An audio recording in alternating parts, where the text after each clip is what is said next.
hello there, you two. And welcome to, I think it was 49 it got to last night. July 8th. 8th of July. Isn't that crazy? We're already losing sunset. We've lost about 4 minutes now of sunset. But that happens after summer solstice. Everything starts rolling back. What's funny is the grass is starting to stand up a little bit out there, and the dead grass looks like it's sinking. Sure, birds sure going crazy over that stuff though. Roaming around out there picking stuff at the ground. It's supposed to be like 84 degrees today here in Toledo. I didn't look at Vancouver. Probably close to 90 there. It's usually a couple 3 degrees warmer. There's a what you call it, a hummingbird chasing that mourning dove. That was weird. I don't think I've ever seen that before. But anyway, hope you guys enjoyed the little trip stuff. I haven't released yet. I'll release it when I get to work, because I crashed out and didn't get it finished last night. So it's on YouTube. It's doing its little seasoning in thing. I'll turn it live when I get to work. Anyway, welcome to Tuesday. Let's head on to work. 70 degrees, not a cloud in the sky. She's gonna be hot. Yeah. It's showing the same temperature, 84 here as in Longview, in Toledo. Yeah. Well, Mama? Yes, That was a very nice 4 days. it was. Very, very nice. Need lots more of those. Yep. Yeah. Just the taste of what's to come. I know it. All this free time. Mm-hmm. Well, you got to take care of all your chores and stuff too, but still. you're not go to work every day. risking life and limb to go 150 miles a day to work and all that jazz. Yeah. Well, Mama, Yes, I have. it's our Monday on Tuesday. Yep. Let's go in here and see how the world's going on in the shop. All right. All right. Have yourself a wonderful Tuesday there, Mama. You too, Hub. All right. Love you. See you. Bye. I love you. Bye-bye. Bye. So, this is a gentleman. I showed you the Spyder once before. He came in. It's all dolled up. But he's complaining of like an air leak sound that he can hear when accelerating. So I don't know how long it's been down here. I didn't pay attention. Yeah, temperature, it's got a little heat in it.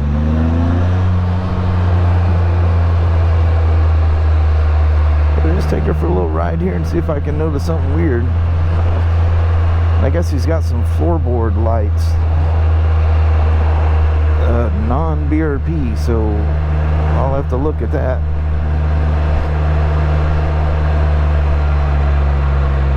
So I looked in, make sure the airbox lid was on, and that the pipe that goes around is attached. All that's there. But I did hear I thought I just heard a chirp when I hit the starter to start it. And shut it off and did it again, and I just don't know what that was. It's kind of a squeak more than a chirp. But I don't know. I'll take it for a ride. See what's going on. Yeah, see, I just heard that chirp right there. That almost sounds like that alternator slipper clutch sound. But anyway, that Spyder RT, I took you guys for a nice ride out the Lacamas Lake, and anyway, she's had the thing for, I don't know, a few weeks now, and I guess it's starting to leak again.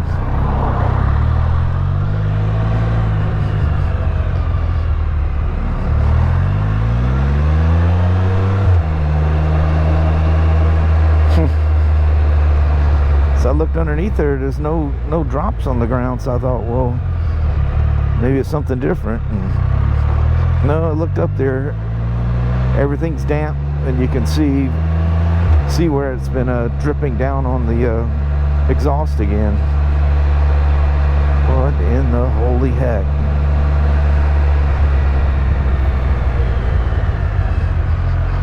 Sometimes you just have to question why.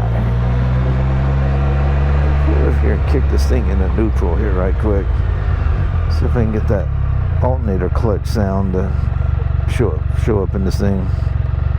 Come on. Thank you.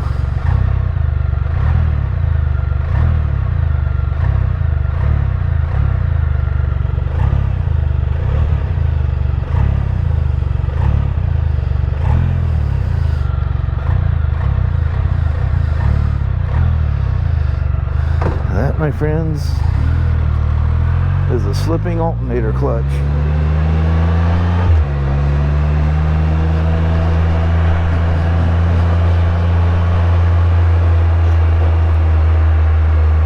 Cable was working on somebody's RT. He remembered me talking about it. Didn't remember what bike or whatever. And so he comes, I think I told you about that date he came down. He's going, hey. He goes, there's a chirping sound. You did something, got a hold of BRP, and they had you replace something with a clutch or something. He goes, can you listen to this thing? He goes out there, and same as this, he just flipped the throttle. And you hear my 79 Honda CBX 1047cc inline 6.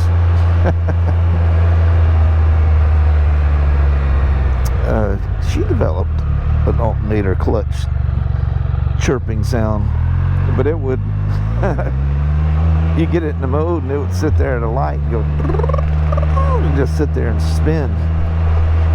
But these are a lot like a slipper clutch, like on an RC car kind of a thing. It's a stack of convexed and concave washers that apparently something happens to him. I don't know what his total mileage is. He's in a trip mode right now.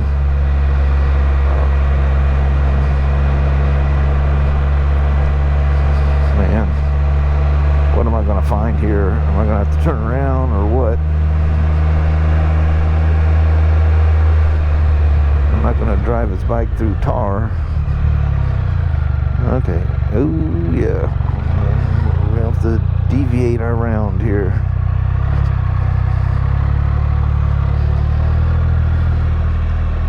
Yep. They're definitely doing some heavy fixing on the road there, aren't they?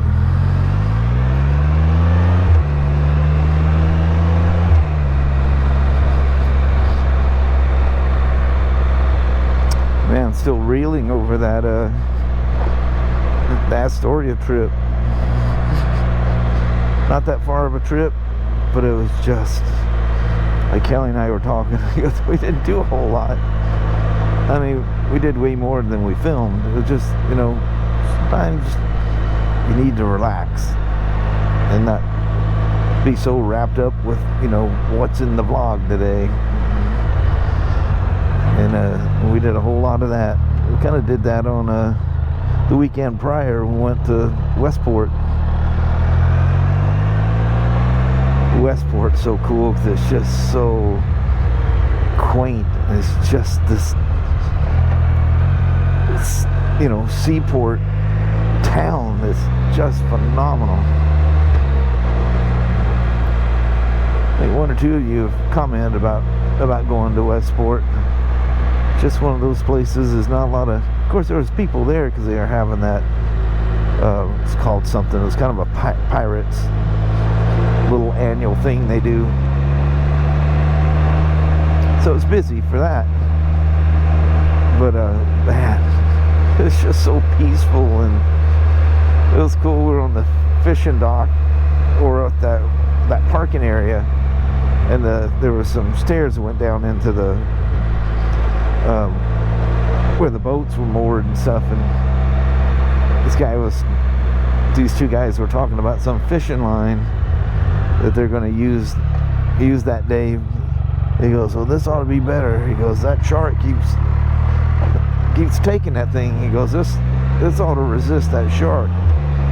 So they're apparently having a problem with a shark that frequents where they fish or something. And anyway, it's cool just listening to people that live in a totally different world than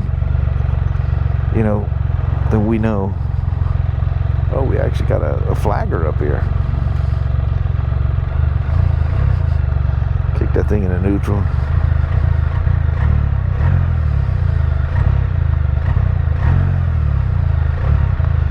And I'm sure under certain loads that thing's gonna chirp even louder. If you get some kind of any kind of electrical load on it. He does have like light stuff all over the place. That can be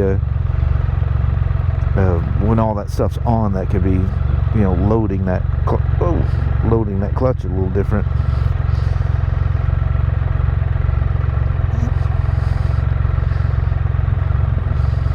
Not sure where he goes on. He loves this thing. Spiders are that way, though. They'll get you. We're gonna come through here one of these days. Gonna have a fancy new road because they're flat tearing it up to do a good redo on it.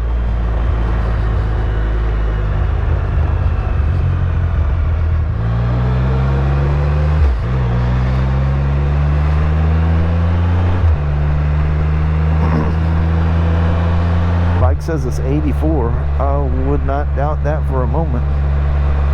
Oddly, they say that's what the high is supposed to be today. That's the same high as Toledo. I would just, unless the Spyder's wrong, I would think it's going to be hotter than that here. I haven't looked at my watch or phone to see what the local temperature thing is reading.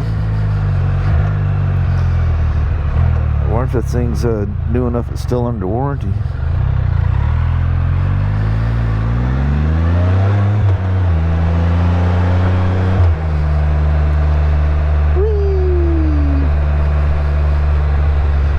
Boy, he's got a big old shield on this thing. I don't have to worry about closing my shield riding on this one. It's just smooth sailing. But man, you don't get a lot of wind off of it. That's one thing about a big shield is the severe lack of comfort, which some people find that comfort. I don't like all the wind you get that vacuum at speed, and then you just burn up behind these things. I like a little more natural kind of a feel. My Road King, I looked several times at getting the shorter shield for it. I bobbed off a shield once, and actually a couple of them. In fact, my Venture is bobbed off because it was so high, and they had that little lip in there, and the fog would collect right in your vision. Got called out on a foggy day, and you literally couldn't see. It was terrible. In fact, my 85 Venture Royal that I had in Portland, I was going to see a friend in Ventura, California, and had a little, because I knew it was so bad, I had like a washcloth thing, a terry cloth, terry cloth, and had it in one of the little bags. And I'd stand up and swipe that thing. It was just a dead spot in the wind, and oh, look at all these people turning into this little facility that I'm going into. Sorry to hold y'all up. But I stood up, wiped that thing off, sat down, and just stuck the washcloth in had little bags that hung on the back of the fairing. And I look up, and here's this little baby deer coming across the freeway in front of me, and it all happened in a split second. wham! I hit that thing. The whole fairing, like the whole bike just kind of like flaxed up from the right side. Man. And then, you know, so there was no traffic on I-5 at the time. So I got pulled over off to the far side of the shoulder, and the little fawn sitting there, you know, spread eagle, all 4 feet, sprawled out on the ground. And I'm like, oh man, I'm gonna have to get her out of the road before something comes along and gets her. Well, out of nowhere, Mama comes out and makes those kind of squeaky cry things that they do, and the baby jumped up and followed her, went into the medium. And I'm like, oh dear Lord, don't go to the medium. But they just kept going straight across. So I thought, well dang, she's okay, or he or she, the little fawn. And the next day, once I got the Ventura, the way I took there, I ran along the coast there, and it was just that scum layer of salty mist all over it. So I was staying at a friend, Dean, who I talked about a lot, and anyway, stayed at his place, and he had to work the next day, and he said it's okay to wash the bike out there. Well, geez, I found a chunk of fur in one of the vents up there. It survived, but it didn't survive. It didn't walk away without an injury. I mean, to be hit by a motorcycle, you know, speed limit was 55 then. I was probably going 60 at least. And that was a hard hit.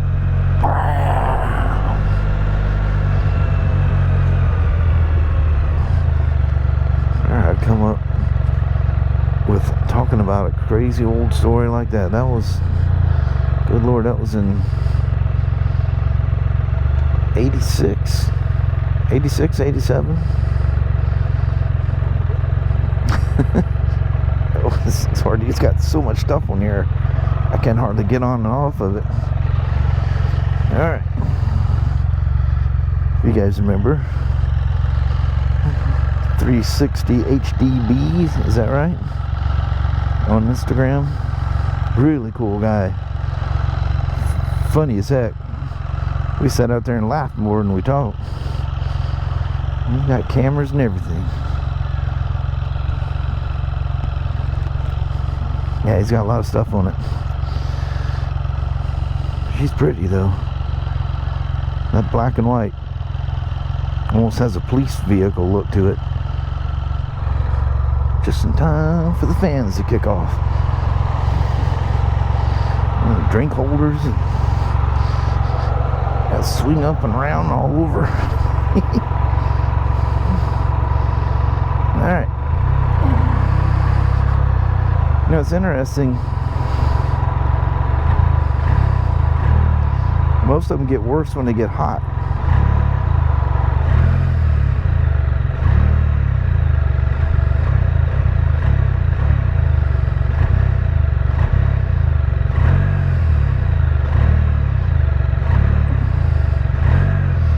I still hear it, but whatever temperature it was when I took off, obviously it wasn't cold. And that's what I heard when I was when I hit the starter button. I heard it chirp. So it's not an air sucking thing. It's definitely a chirp of that clutch slipping. You know, we've seen them out here. Oh look, they even fixed up the speed bump so it's more normal looking. Very nice.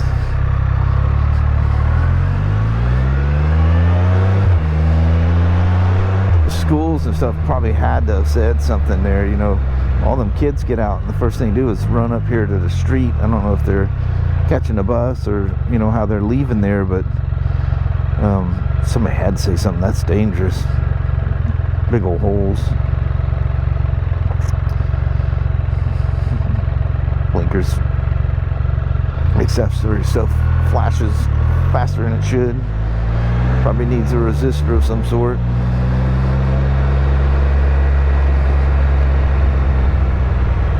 So I went up there to get Kelly coffee and myself some cider, and I hadn't finished drinking it yet, so I went back there and I was telling Cable, I says, man, that RT Limited's back with an oil leak.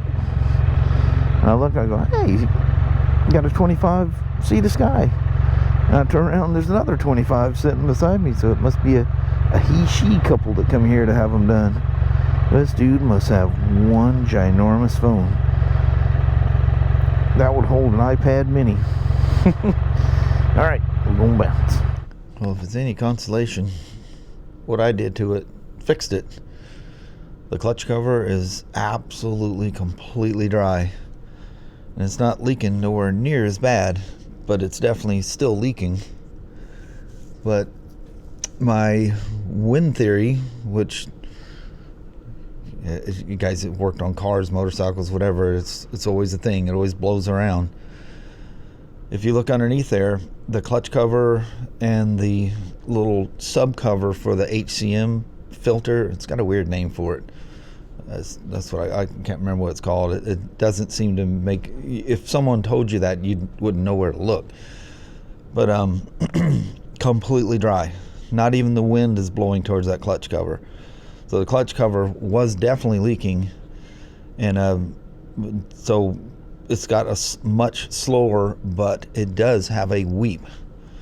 I haven't looked. The service writer didn't put the mileage on the RO when it was dropped off, so I need to see how many miles they went.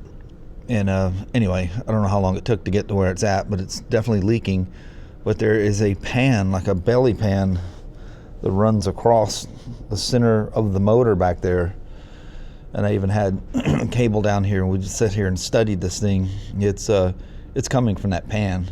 It's not coming from above anywhere. You know, I've seen one where someone reused, don't ever do this, reused the O-ring on the oil filter cap. And those are one-use O-rings. In fact, I use a pair of scissors to cut them off, just to make it easy. I just kind of squeeze the O-ring. It bubbles one place. I take the hook of the scissors, and before I even close the scissors, they break in half. But anyway, I had somebody that reused it, got some Amazon filter or whatever. Why you got this expensive bike? Why would you do that? But anyway, I'm beating that horse. But anyway, the O-ring was cracked. It was in three pieces. But anyway, the oil leaked down that, ran around the front, and was scooting underneath. So Cable was doing that too. He was looking at, because he's been doing all the transmission shaft recalls, and so he's got that down to a science. So he's looking up there to make sure that the mating surface where the transmission bolts to the engine, and then the clutch cover goes between the two of them. And anyway, he's looking at all that. He goes, everything's dry. He was thinking the same thing about the filter, and there's a sensor over there. He's looking all up front. He goes, nothing. It's coming right there where that little pan is. But well, here, let me show you these two pictures. So if you look towards the bottom of the picture, that's where the clutch cover is, and it was hard to get the picture, but I thought I got the clutch cover better. But towards the bottom of the picture, that's facing this way.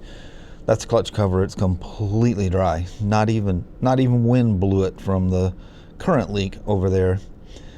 And just the other pictures is trying to get different angles of it. But that pan, you can see the bolts coming straight down. That pan, that's where it's weeping from. It's not, like I say, it's not coming from the front. It's not leaking from the back. It's not. There's a hole there. You can look up and see the mating surface between the transmission and the engine, because it's all using the same oil. And it's not leaking. It's not coming from above anywhere. It's concentrated right there around that pan. The problem is it's only about this far from the frame, so it's going to be a motor pull. And I didn't have the heart to tell Cable this, but I can't do this down here. Two things: I need the crane, which I used to have and use up there, but he's in my old spot upstairs, which is very useful. That crane, man, very useful. And anyway, the next thing would be a forklift, but the bars of the forklift go into the ceiling before it will lift the carrier high enough to get the motor out. And knowing him, I'm sure he'll probably come up. He's crafty. He finds ways of doing things. I've seen it mentioned in the forum, but there is a way that you can actually get the transmission out without taking the motor out. It seems kind of sketchy, but cable, I don't know how many of those things he's done. Yeah, he doesn't mind doing them because he makes a good time on them. He's found a shortcut. But man, you almost got to cringe to watch him, but he doesn't do any damage. It looks like something's going to get damaged, but it doesn't. But it comes out of there, and he's got, he's figured out what little tools, and he's probably, rigged something up or made something. He's figured out what to do, and he just tackles these things. I think he can literally do a transmission shaft about as fast as I can do a 3K service on one of these things. It's nuts. He's like my son. He's young and fast. Like my old days. I remember I used to, the older guys would get pissed off. You're doing that wrong. There's no way you checked everything. You just, you do the same thing over and over, which that's the one part I didn't like, is a lot of that stuff was so repetitious, and it would literally just make me a nervous wreck, just doing the same thing. You'd have them lined up. The old days of the Honda V4s and all that stuff. Just, jeez. If I see another VF anything, I'm just gonna, take that leap, But so anyway, I used to make a lot of money. Made the older folks in there, feel bad. They got all this experience, but with experience and age, you slow down, and you just, I don't know. I had one service guy that says, quit polishing those things. When I come back to work in 2000, I already lost that edge, because for 5 years, I ran my own shop in Oregon there, and I found, it's much nicer. You feel a lot better.